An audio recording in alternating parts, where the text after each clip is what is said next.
All right, we'll get started on our last section for today. I want to remind us of just a couple things here. In 23, in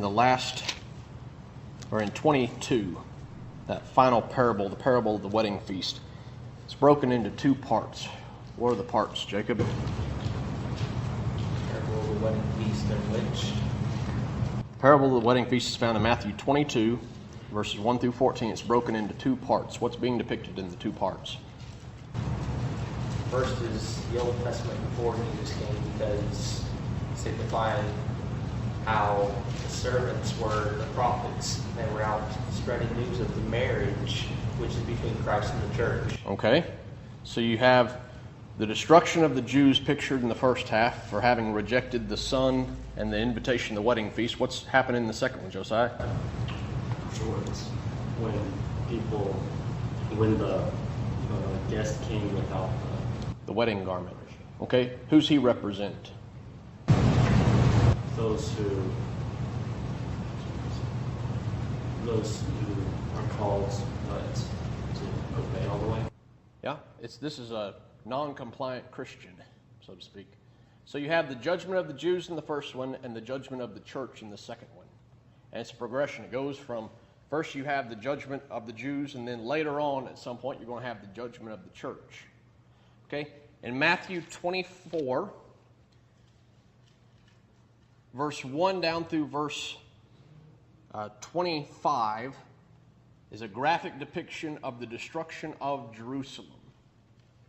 In verse 27, he uses that term parousia, the coming phrase there, and he says, the destruction of Jerusalem is not my coming, essentially. This is not my parousia. Don't be deceived. Don't let anybody talk you into thinking it is my parousia. Then, in verse 29 down through verse 35, he's saying you're going to have this shift take place. The Jewish nation passes away, the church age is ushered in all of its glory, and the gospel goes forth fully. And there's great blessings that come through that gospel age. And he says, verse 34, surely I say to you, this generation will by no means pass away till all these things take place. Heaven and earth pass away, but my words will by no means pass away. So you're envisioning this destruction of Jerusalem, rise of the Messianic kingdom, the church. Okay? That's very similar to what's happened in Mathhew chapter 22, judgment of the Jews, then the rise of the church and the judgment of the church. I believe that's what we're seeing depicted here now in verse 36 moving forward. This is the end time judgment, the judgment of the church, the judgment of the whole world, in fact, in the final days. Read for me verse 36. Jacob, read verse 36 for us. But of that day and hour no one knows, not even the angels of heaven, but my Father only. Okay.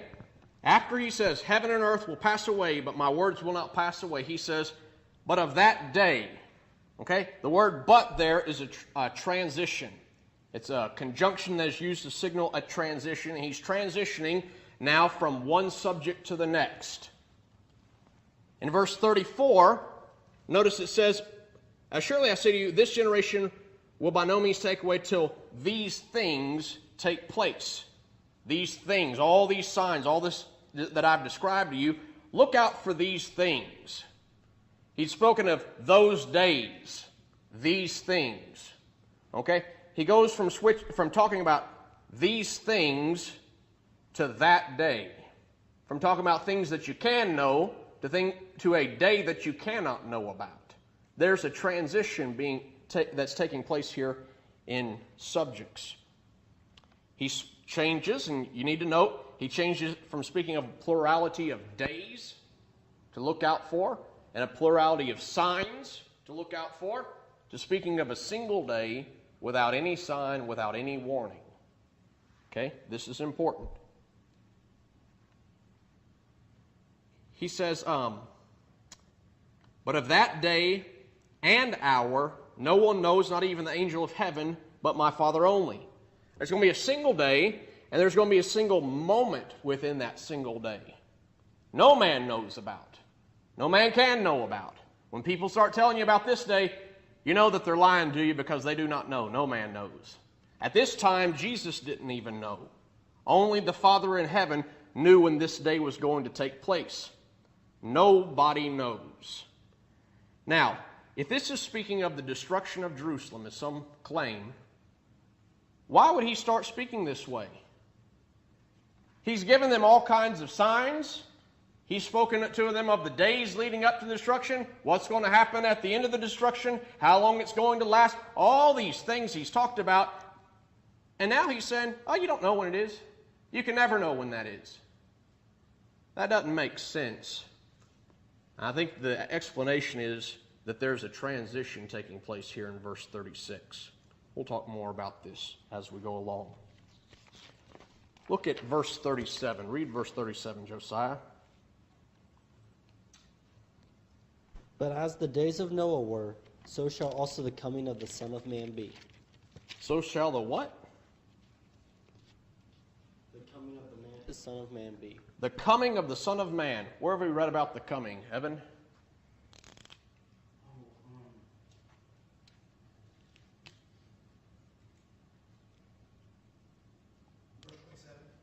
You read about it in verse 27. What did we learn from it in verse 27? Everybody's going to know about it. It's going to be sudden, visible, universal, glorious, happens one time. And it was not at the destruction of Jerusalem. That's the point of verse 27. The Parousia did not happen at the destruction of Jerusalem. Now Jesus is saying, here's the Parousia, the coming of the Son of Man. The Parousia did not happen at the destruction of Jerusalem. The Parousia, that one time, very quick sudden event, that's what he's talking about now. He's answering the disciples' second question, so you need to pay attention. He's done talking about when will these things be the destruction of Jerusalem, and now he's going to move on to the second question and the third question. The Parousia, when is that day going to be? Well, he says nobody knows when that day is going to be.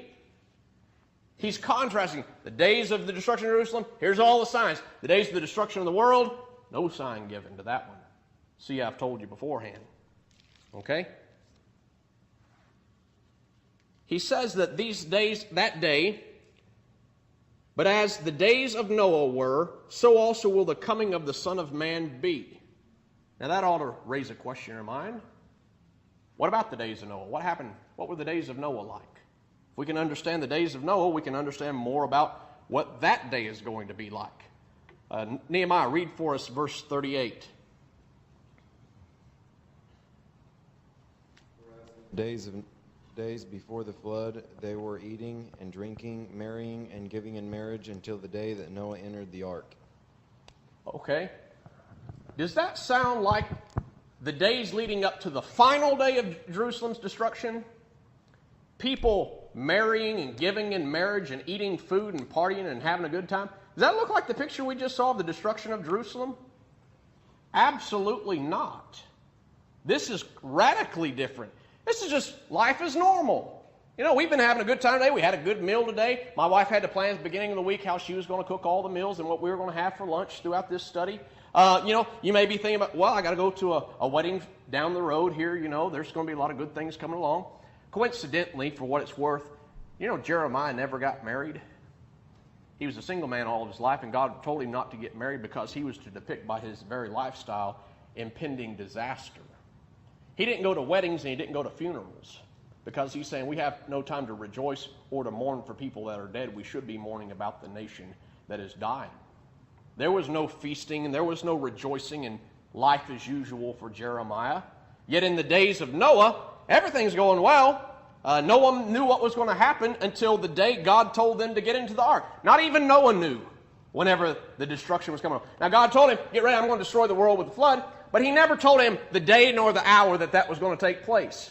Noah just went around for about 100 years and he's preaching, world's going to end. At some point the world's going to end. You better get ready. God's going to send a flood and he's going to destroy this world. So get ready. Repent. Nobody listened. Everybody just goes about business as normal and they think, oh, you know what? God didn't destroy it yesterday and he didn't destroy it last year and he hadn't destroyed the world in the last 99 years. And so it's probably not going to happen today either. But all of a sudden on one day, in one moment, God said, Noah, get in the ark. And God shut the door to the ark and he destroyed the world in a moment. That is what the end of the world is going to look like. That is not a depiction of the end of the Jerusalem of Israel's empire. Read verse 39 for us, Joseph.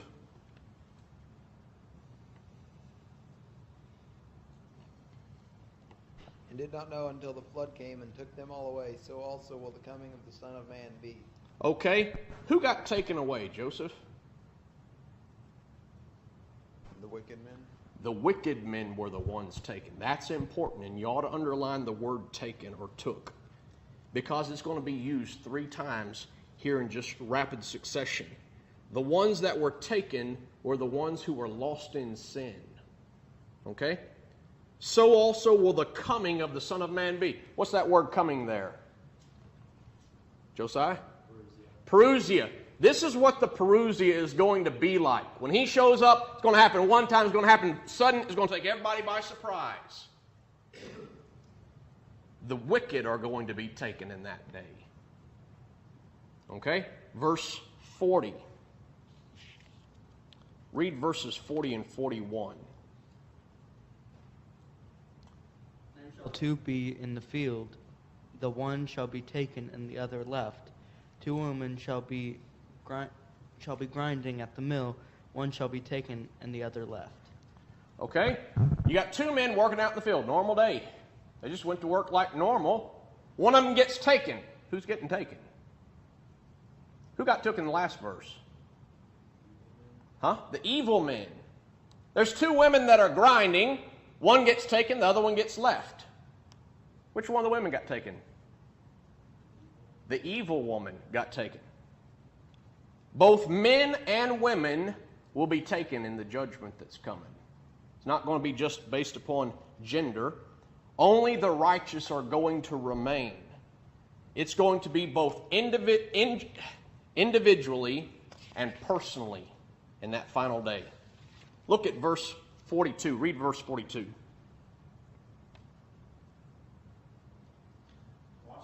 For ye know not what hour your Lord doth come. Okay? Watch therefore, pay attention, be ready, because you do not know what hour your Lord is coming. You don't know when the parousia is going to be, so pay attention. Live your life right and be prepared. In other words, don't allow this day to come on you suddenly and be like the man in the field that got taken, or like the woman grinding mill that got taken. A lot of people think that, the most important thing in their life is going to work and making a living. And he's saying, you got your life just on work, you may be taken. Be prepared, be watching, be ready. Now you got another warning here. Look at verse 43 through verse 44. But know this, that if the master of the house had known what hour the thief would come, he would have watched, and not allowed his house to be broken into. Therefore, you also be ready, for the Son of Man is coming at an hour you do not expect. Okay, Jesus is picturing himself now as a thief. He's going to come like a thief in the night. Now, who's the one that feels like Jesus would be a thief? The one that's unprepared. What's Jesus robbing from them? What's he stealing from them? Huh? Life? No, there's a better answer. Opportunity to repent. I think, now this ain't fair. Jesus robbed us of an opportunity to get ready. If he'd told us when he was coming, we'd have been ready. And he's saying, look, I told you beforehand, I'm not telling you when I'm coming. You better be ready when I show up, or else you're going to feel like I came and robbed you. Okay? He's coming to take away something. He's coming to take away the opportunity to get ready. Now, I want you to think about 3 things here. These are 3 warnings. This is a trilogy. 3 sides of the same coin, or the same 3 pieces to the same puzzle. The first sign, the sign of Noah, is saying Jesus' coming is going to be without signs. There are no signs when Jesus returns. Number 2, he's coming in the same manner upon the righteous and the unrighteous. Christians and unbelievers are going to be in the same boat. Neither one of them knows when he's going to arrive. And there's going to be a personal and individual judgment on both Christians and sinners. It's fair. Both are going to be treated the same. And number 3, only those who are unprepared are going to suffer the loss. No signs, sudden appearance for all individuals, and only the unprepared are going to suffer loss. All those who are taken away for destruction. This is a picture of the final judgment day. Okay, that trilogy of warnings is followed now by a trilogy of parables. This is another place where a chapter break is a little bit unfortunate, because this is the same sermon, and you have the first parable presented in verse 45 down through the end of the chapter, and then you have two more parables presented in verse 1 down through verse 30. You may think, well, Nathan, there's four there. There's this, the Son of Man will judge the nations. There's four parables there. Actually, that fourth, what people call the fourth parable, I believe is just a picture being painted. And it's summing up the three parables of the trilogy that has been given. The first parable, remember this is a trilogy. Each piece represents a piece of the puzzle. But the first parable has the subject, well, I'm getting ahead of myself here. The subject in all three parables is the church. I think that's important for us to recognize. The subject is the church. Look at chapter 24, verse 45. Read that for us, Mike. Who then is a faithful and wise servant, whom his master made ruler over his household to give them food in due season? Okay, this is about the master making someone ruler over his household. That's the church. The church is what's under consideration. Look at 25, verse 1. Jacob, read that for me. Then the kingdom of heaven shall be likened to 10 virgins who took their lamps and went out to meet the bridegroom. Okay, so this is a parable about the kingdom of heaven. That's the church again. Notice again, chapter 25, verse 14. What's that say, Josiah? For the kingdom of heaven is as a man traveling into a far country, who called his own servants and delivered unto them his goods. Okay, another parable about the kingdom of heaven.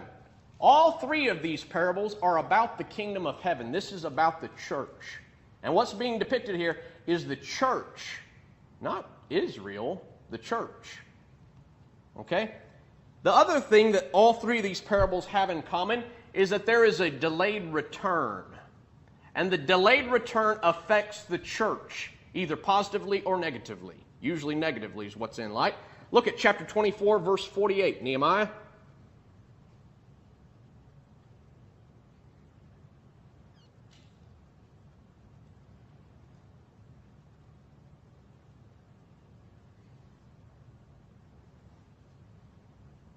If that evil servant says in his heart, my master is delaying his coming. Okay, this evil servant, he's got it in his mind, the master delayed his coming. I'm going to have some time to do whatever I want to do. There's a delay that takes place, and it affects the servants. Okay, look at chapter 25, verse 5. Joseph?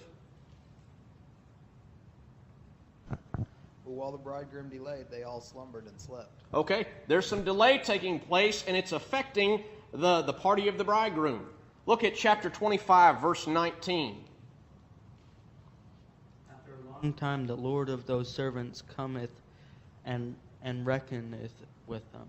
After a long time, there's another delay. All three of these parables are about the church, and they're also about how the church has been affected by the delay of the coming of Christ, by the parousia.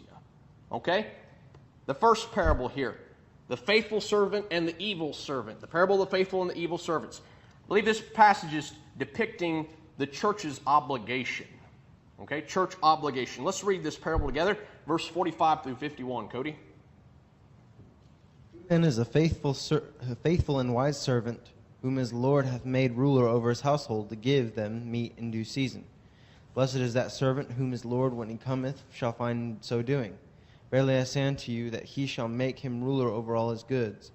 But, and if that evil servant shall say in his heart, my Lord delayeth his coming, and shall begin to smite his fellow servants, and to eat and drink with the drunken, the Lord of that servant shall come in a day when he looketh not for him, and in an hour that he is not aware of, and shall cut him asunder and point him his portion with the hypocrites. There shall be weeping and gnashing of teeth.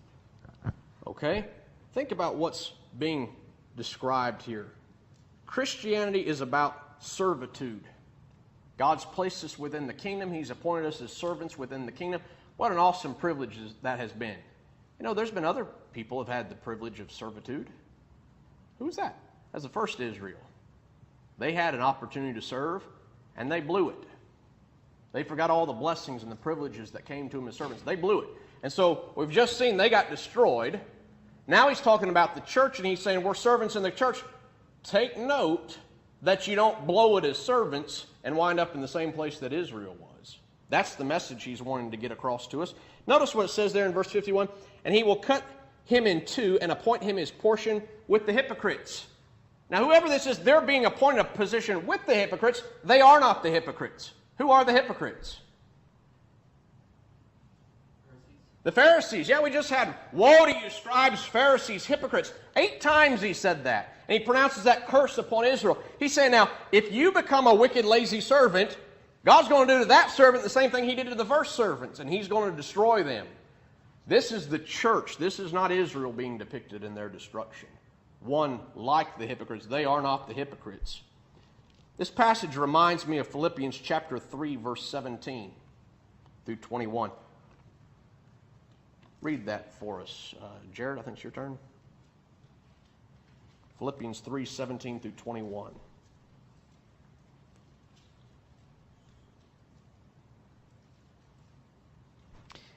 Brethren, join in following my example, and note those who so walk as you have us for a pattern. For many walk, of whom I have told you often, and now tell you even weeping, that they are the enemies of the cross of Christ, whose end is destruction, whose God is their belly, and whose glory is in their shame, who set their mind on earthly things. For our citizenship is in heaven, from which we eagerly wait for the Savior, the Lord Jesus Christ, who will transform our lowly body, that it may be conformed to his glorious body, according to the working by which he is able even to subdue all things to himself. Okay. Verse 19, whose end is destruction, whose God is their belly, and whose glory is their shame. There's the attitude that some Christians have in life. Everything's about me. They are a Christian because that suits them. They think they can get something out of Christianity. That's exactly what's being described in the parable of the wicked and the evil servant. He decides in his heart, the master ain't coming back. You know what? We got plenty of time. Christ hadn't returned in the last 20 years. I've been a Christian for about 20 years now, and he's never come back in my lifetime, and so I've got plenty of time. You know, the end of the world's not yet. It's going to be a long ways off, and so I got plenty of time, and so what I'm going to do is I'm going to start beating my fellow servants. I'm going to start using the church for my benefit, and I'm going to get out of people what I want out of it, and if I don't get my way, I'm going to start grabbing people by the neck and choking them out. I am going to have my way. He begins to eat and drink with the drunkards. Fellowship with drunkards and drinking is a sign of one being an evil servant. We got a lot of folks saying, oh, you can drink a little bit, it don't matter.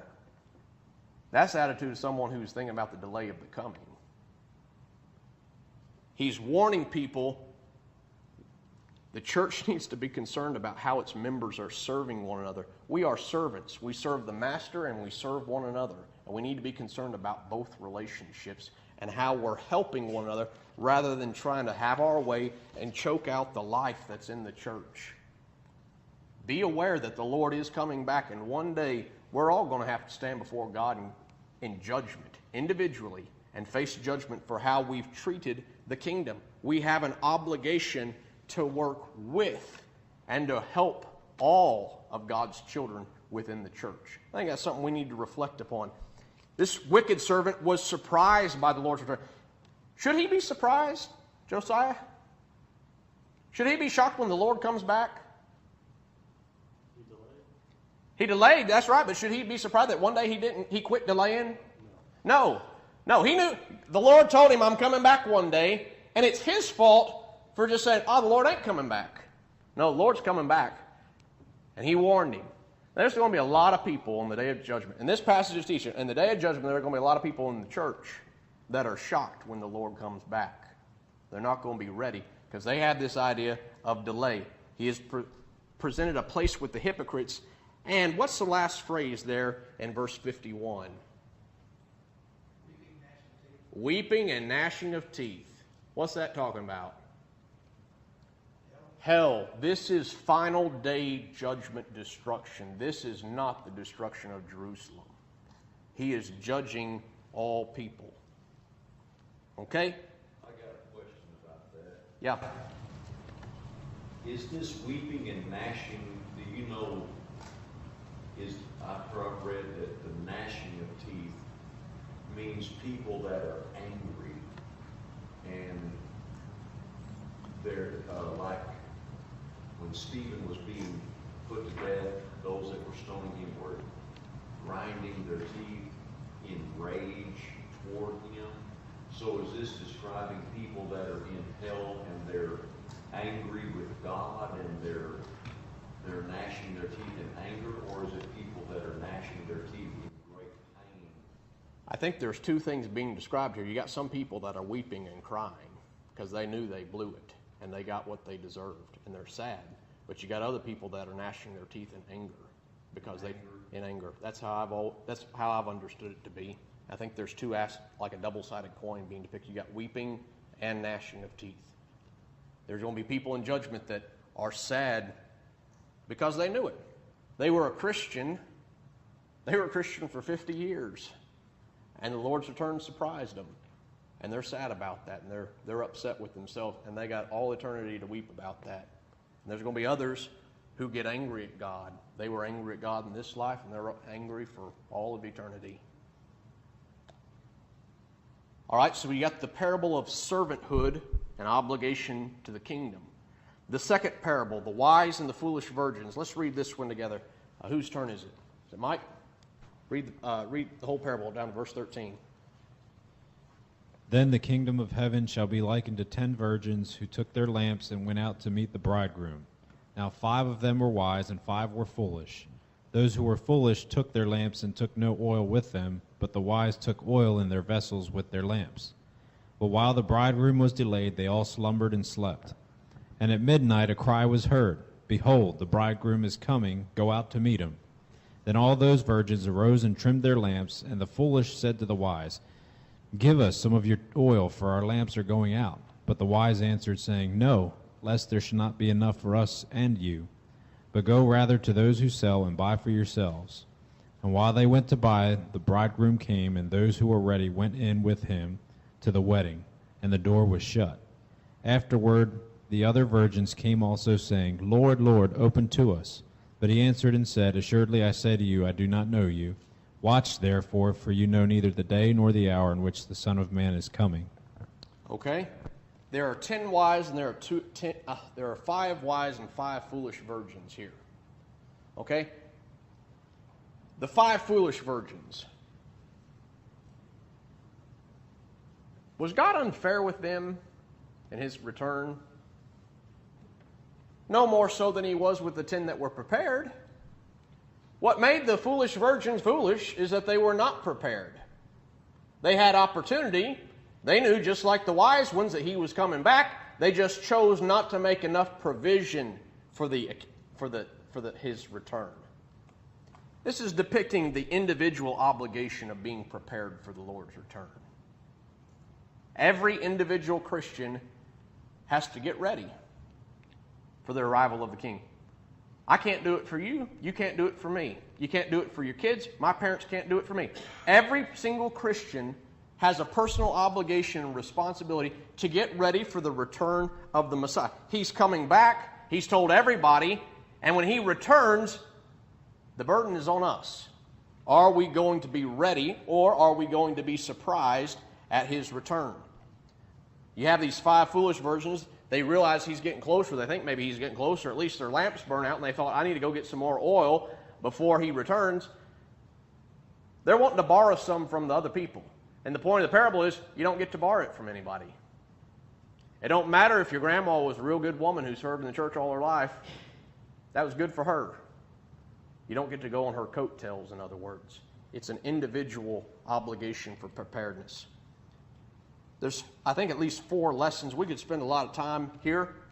We're not going to do it right now. But there's 4 lessons I want you to take away from at least the big picture.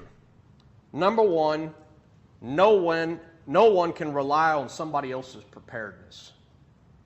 You have to do it yourself. You have to get ready.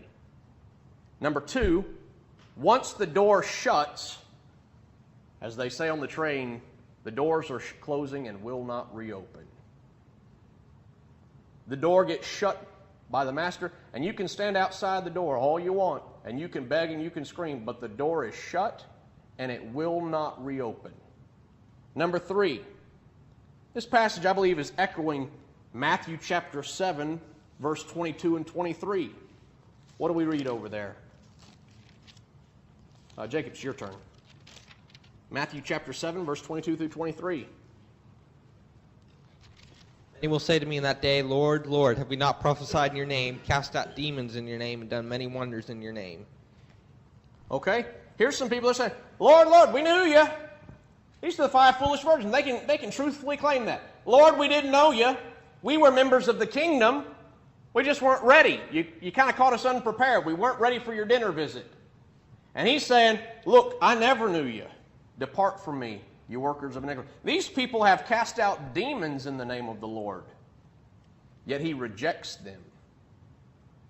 And they are counted the same position as people who never obeyed the gospel to begin with.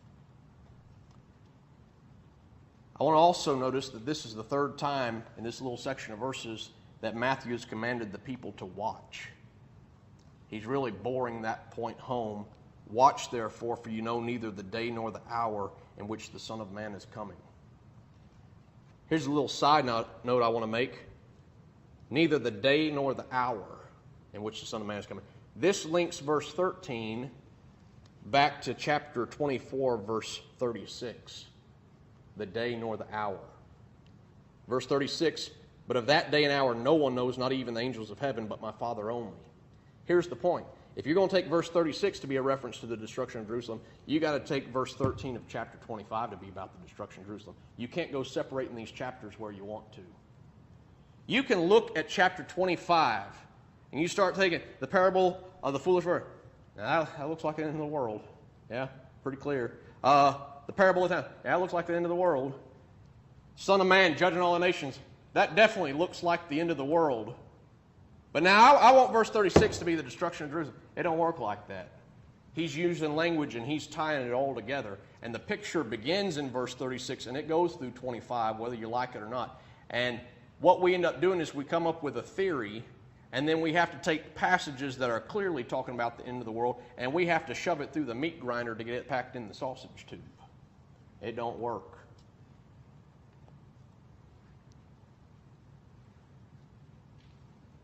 One final thought, and I'll move on, about this parable of the wise and the foolish virgin. This is the depiction to me of Sunday morning Christians.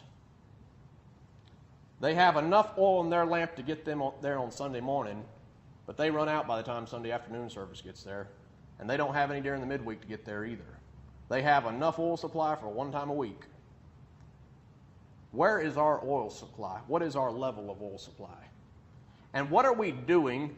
I'll tell you what, it'd be bad enough if people could recognize they were in that state and they were trying to find some more oil. But we got a lot of people that don't even know that they've run out of oil, and they're not busy looking for any. They're not doing anything to get ready for the Messiah's return. They're burnt out. And one day they get burnt up. That's the point of the passage. The 3rd parable, the parable of the talents.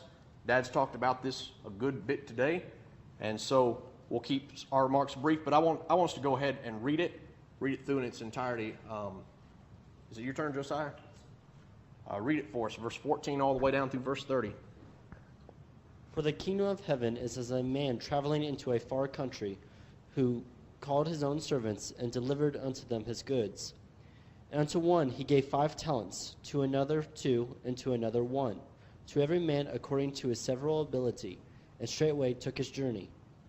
Then he that had received the 5 talents went and traded with the same, and made them other 5 talents. And likewise he that had received 2, he also gained other 2. But he that had received 1 went and digged in the earth, and hid his Lord's money. After a long time the Lord of those servants cometh, and reckoneth with them. And so he that had received 5 talents came and brought other 5 talents, saying, Lord, thou deliverest unto me 5 talents before. Lord, thou deliverest unto me 5 talents. Behold, I have gained beside them 5 talents more. His Lord said unto him, Well done, thou good and faithful servant. Thou hast been faithful over a few things. I will make thee ruler over many things. Enter thou into the joy of thy Lord. He also that had received 2 talents came and said, Lord, thou deliverest unto me 2 talents. Behold, I have gained 2 other talents beside them. His Lord said unto him, Well done, good and faithful servant. Thou hast been faithful over a few things. I will make thee ruler over many things. Enter thou into the joy of thy Lord. Then he which had received the 1 talent came and said, Lord, I knew thee that thou art an hard man, reaping where thou hast not sown, and gathering where thou hast not strawed. And I was afraid, and went and hid my talent in the earth. Lo, there thou hast that is thine. His Lord answered and said unto him, Thou wicked and slothful servant, thou knewest that I reap where I sowed not, and gather where I have not strawed. Thou oughtest therefore to have put my money to the exchangers, and then at my coming I should have received mine own with usury. Take therefore the talent from him, and give it unto him which hath 10 talents. For unto every one that hath shall be given, and he shall have abundance. But from him that hath not shall be taken away even that which he hath. And cast ye the unprofitable servant into outer darkness. There shall be weeping and gnashing of teeth. Okay? I'll point out as a point you need to underline in your Bible, you need to underline the last phrase of verse 30. There will be weeping and gnashing of teeth. There it's appeared, again, you have it here in verse 30, you have it in verse 51 of chapter 24, and you have it over in chapter 22, verse 13, at the end of the parable of the wedding feast. You need to link all 3 of those together.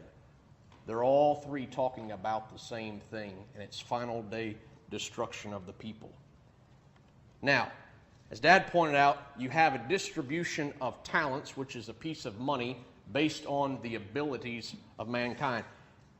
Whenever I hear this taught, I'm like, Dad, we say they were given abilities based on their abilities. That's not what's happening here. You have opportunities, I believe, based upon abilities. We all have different abilities. God recognizes that, and He expects more out of some of us than others. He gives us more opportunities. We need to recognize the opportunities that we have and use the abilities for which they were granted to us to further the cause of the kingdom. What you're seeing depicted here in the parable of the talents is evangelism, the need for evangelism in the church, because weeping and gnashing of teeth is coming. And our obligation as the church is to try to save people from that wretched end. What are we doing? How are we using our opportunities? Are we developing our abilities so that we can gain more opportunities? What are we doing? I think a lot of times we sit around kind of like this last man and we think, well, you know, since I'm not a 5-talent man, since I don't have as many opportunities as the man who has a lot of abilities, and so since I don't get as many opportunities and since I don't have as many abilities as him, you know, there's nothing really I have to do in the church. Now, I can understand if I were a Ronnie Wade or a Don King, you know, them guys, they got lots of talent, and they also have lots of opportunities to use that talent. And they better be working. If the church is going to be good, they're going to have to do it. Now, every preacher, every church leader is going to stand before God in judgment. But they're going to have to stand there individually by themselves. And they get judged for what they're doing. And the rest of us, who have lesser talents, lesser opportunity, we still get judged for what we've done with ours. And we need to recognize what is our obligation. Think about the story of E.H. Miller. E.H. Miller had a 3rd grade education, from what I'm told. A lot of people looked down upon E.H. Miller, said he was an uneducated man. He could butcher the English language. He didn't have much ability. That man maximized the use of his opportunities that he was given based on his ability. He had debates all over the place. He preached the gospel wherever he went. We were telling stories this week where he got attacked for preaching against Masons. The brethren told him up in Kentucky, don't preach against the Masons, and he preached against the Masons, and they told him he better get out of town.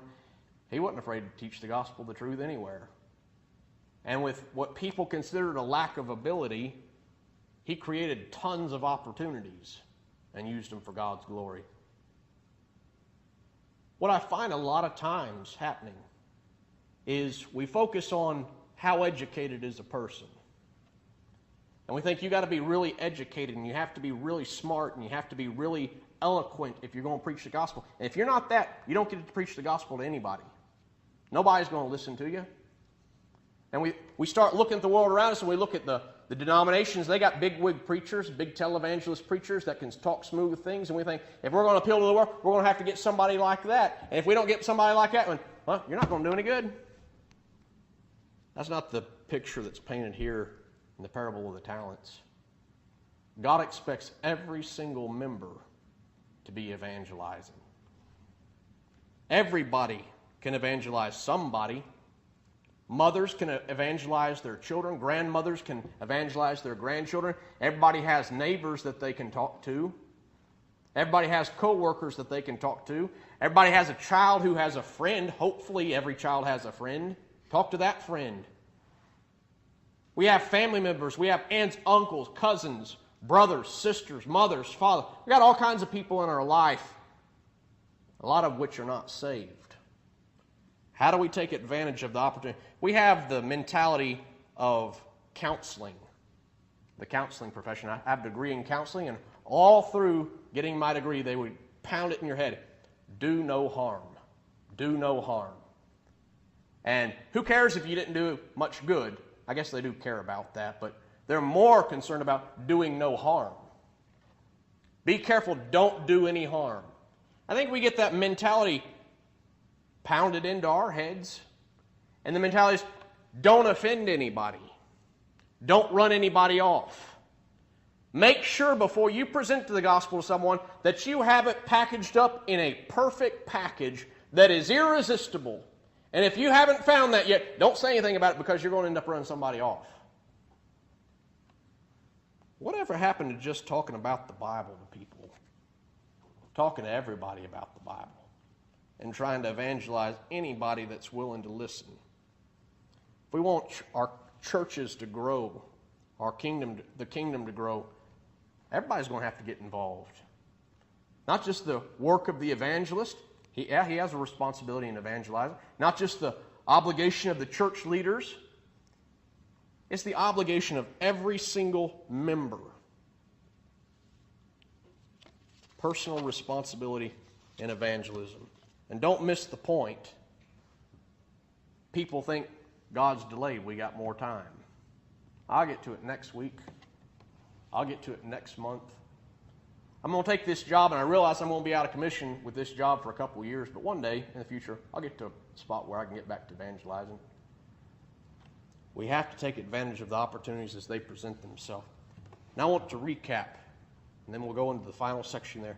You had 3 warnings in Mathhew 24, verse 36 down through 44. What were they? What was the first one, Jacob? Josiah? In Mathhew 24, you had 3 warnings before he starts giving these parables. What was the first analogy he gave?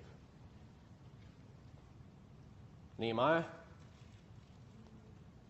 Look at verse 38 or 37. The days of Noah, it's going to come without a sign. There's your first one. Number 2. Sudden and individual. The man working in the field, the woman grinding mill. What's the third one? The servant. Only those that only the unprepared, something else. The thief in the night. So you got days of Noah, people grinding and working in the field, the thief in the night. I left this out, and I meant to make this point, so I'll give it to you now. They're taken. They're taken. They're taken. 3 takens are in this section. Someone says, now, I think the ones taken are the saved. Well, clearly the ones taken in the first one are the wicked. They're the ones in the days of Noah who were taken away by the water. This is not the only occasion, though, in verse 38 or verse 39 where the taken are the wicked. In Matthew chapter 13, verse 41 through 43, you have the parable of the wheat and the tares. And the tares are the one that are taken by the angels in the harvest time. They're taken away for destruction, and coincidentally, there shall be weeping and gnashing of teeth. The taken is the wicked. So you have this sudden, without a sign. You have this individual and personally. And then you also have this thief in the night, people not being prepared. So there's the three warnings. And he follows up those three warnings with the trilogy of parables. The evil servant. Delay's coming. We are to be servants, serving in the kingdom, serving one another, serving the master, being faithful members of the church. We're going to have to be personally ready for the Lord's return. We can't live off of other people's supply of the gospel and of salvation. We have to be like the 10 wise virgins with trimmed lamps and plenty of oil. And then number 3, you have the parable of the talents. We have to be about evangelizing. Every single one of us have to be evangelizing for the Lord's return. If we are not evangelizing, if we are not prepared, if we are not serving in the church, what are we? Verse 26 of Matthew 25. But he answered and said to him, "You wicked and lazy servant." Is that our depiction of people who don't serve in the church? They just show up once a week. People that don't evangelize, they just, they're good folks. And people who aren't really prepared, they're never there around anyway. He calls them wicked and lazy servants. There's more to Christianity, folks, than just gathering one time on the Lord's Day and having one cup and one loaf on the table. Now, I don't know where we've gotten to or how we've gotten there, but it seems like a lot of times that's all that matters. It don't really matter what gets taught. It don't matter who gets involved. All that matters is that once a week we have communion. And I'm not trying to negate in any way communion. But there's more to Christianity than just that.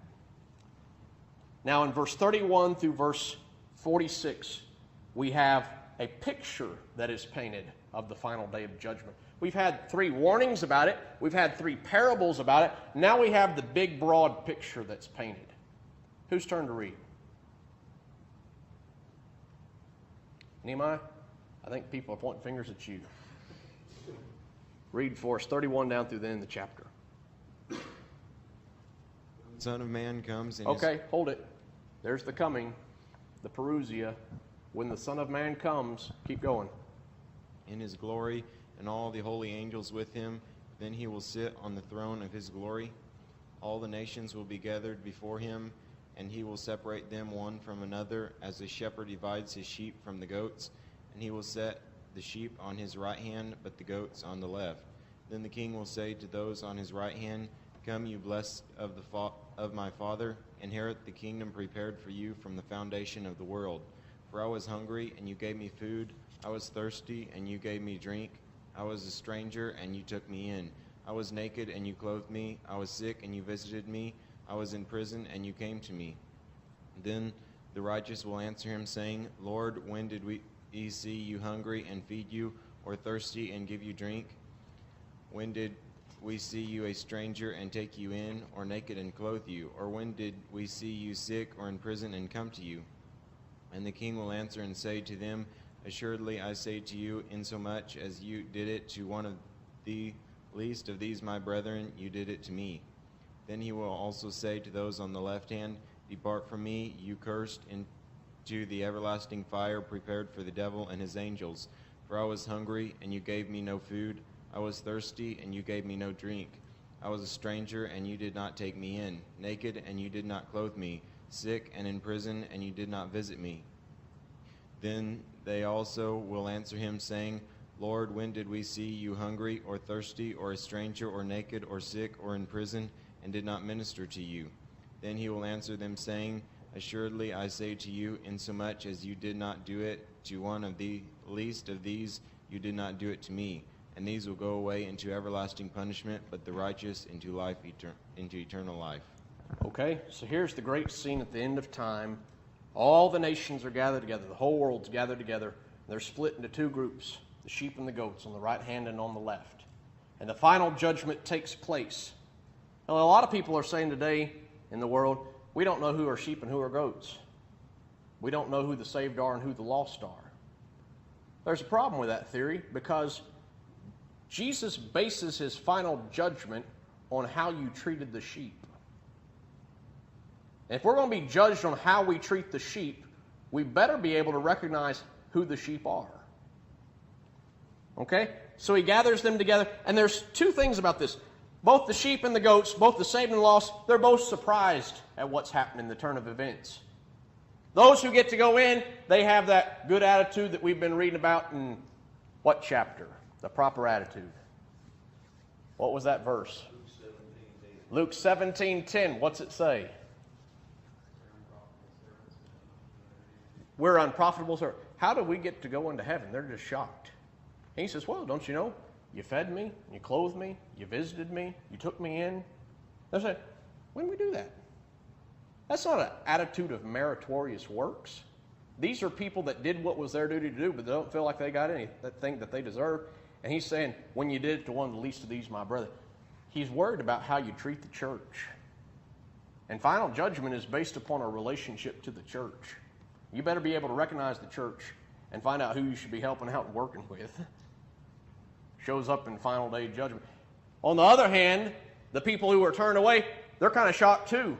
But they have a completely different attitude. And they're wanting to know, how come we don't get to go in? He's saying, well, you didn't take me in. You didn't feed me. You didn't clothe me. Like, well, when did we see you? No, we can't know who the Lord's people are. That's just impossible. And he's saying, no, when you didn't do it to one of the least of these, my children, you didn't do it to me. Final day judgment. He says,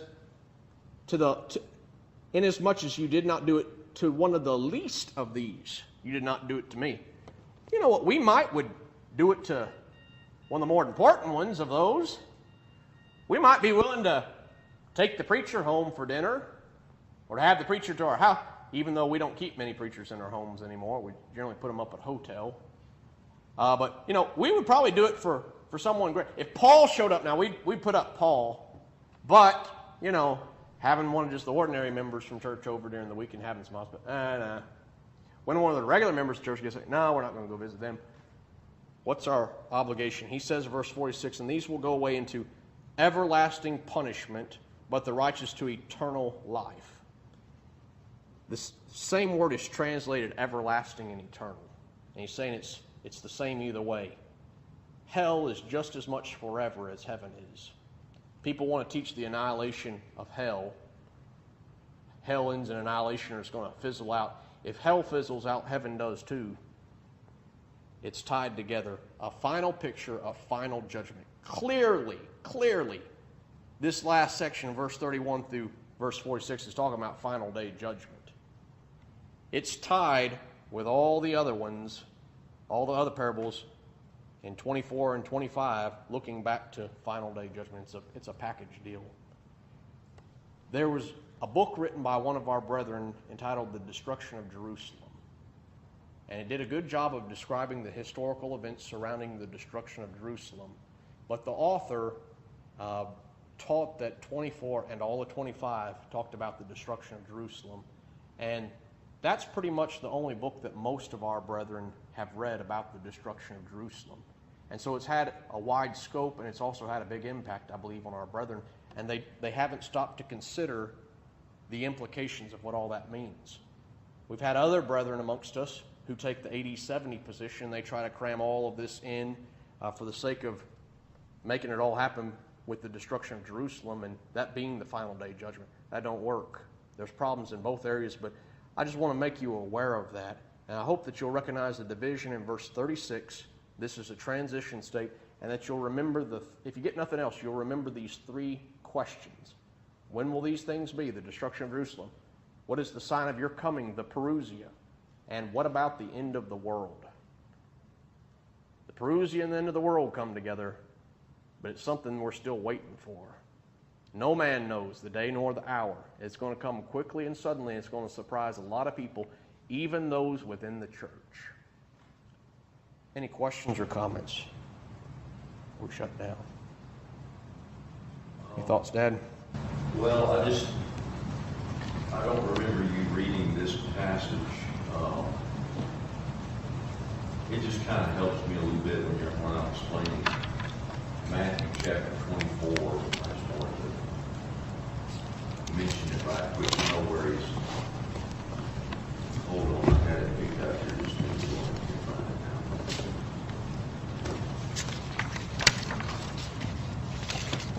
where the sun, the sun. Verse 29. Verse 29. The sun will be darkened and the moon will not give its light. Yeah. Yeah. Well,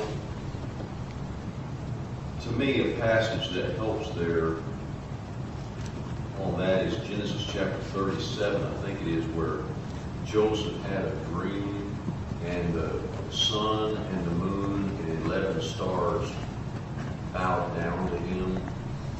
And Jacob realized, he said, are you saying that me and your mother are going to bow down to you?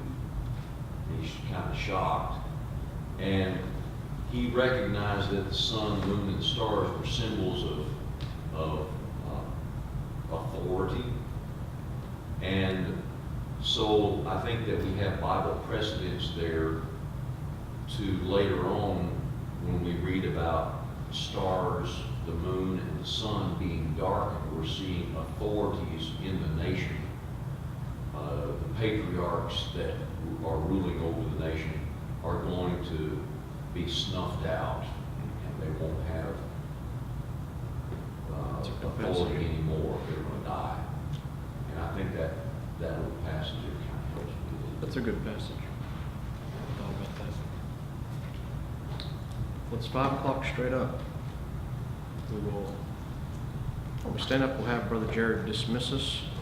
We'll see you back here at 7 o'clock.